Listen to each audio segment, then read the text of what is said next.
Assalamualaikum warahmatullahi wabarakatuh. Okey, apa khabar murid-murid cikgu semua? Alhamdulillah, hari ini kita dapat bertemu kembali dalam mata pelajaran Bahasa Melayu.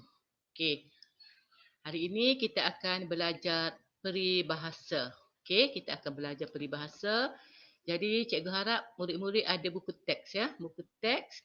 Okey, cuba tengok muka surat 5. Okey, tajuk yang akan kita belajar pada hari ini adalah peribahasa. Okey, kita tengok.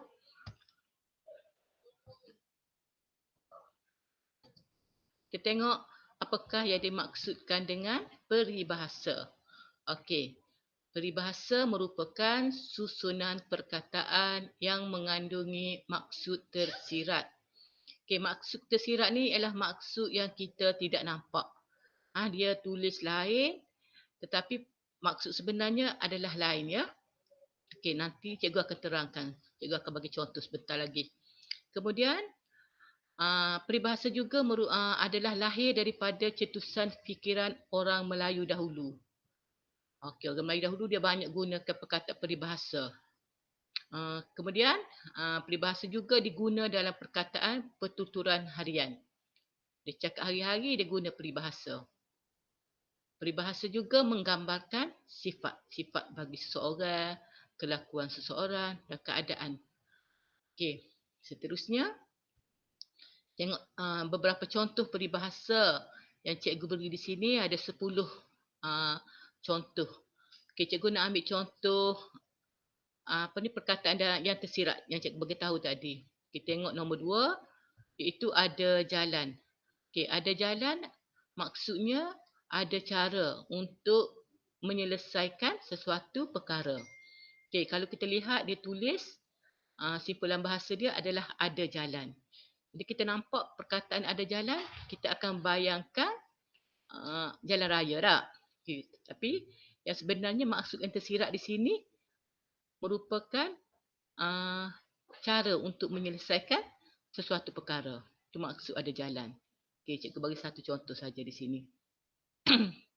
Seterusnya, lain-lain tu kamu boleh baca sendiri. Ada 10 ya. Okay, kita pergi ke seterusnya. Contoh peribahasa yang terdapat dalam buku teks muka surat 5. Okay, ada 5 contoh peribahasa dan cikgu akan bagi tahu maksud satu persatu. Okey, cuba tengok. Pertama, ambil berat. Apakah maksud ambil berat? Okey, ambil berat bermaksud mengambil tahu tentang sesuatu. Mengambil tahu tentang sesuatu perkara. Okey, yang kedua, berganding bahu. Berganding bahu maksudnya bekerjasama dalam melakukan sesuatu. Okey, seterusnya besar hati. Besar hati membawa maksud merasa bangga atau gembira. Yang keempat, mandi peluh. Mandi peluh membawa maksud bekerja bersungguh-sungguh. Dan yang terakhir, sekangkang kera. Membawa maksud kawasan sempit. Seperti tanah. Ataupun kawasan tu tidak luas. Okey, boleh faham? Seterusnya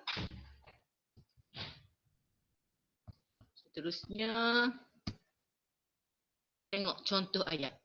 Okey, contoh ayat yang pertama. Kita baca sama-sama. Penduduk Taman Impian ini mengambil berat tentang kebun komuniti.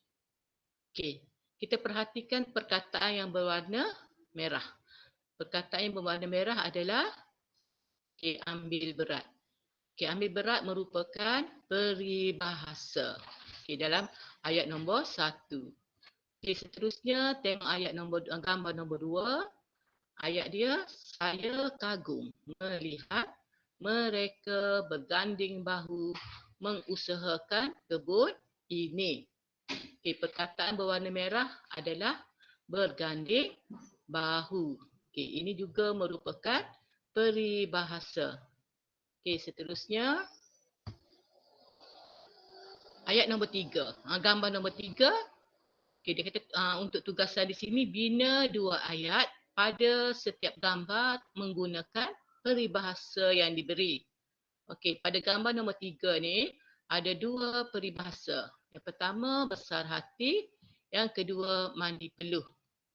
Jadi murid-murid kena bina 2 ayat dalam satu gambar.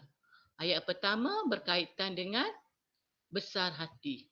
Dan yang kedua mandi peluh. Okey.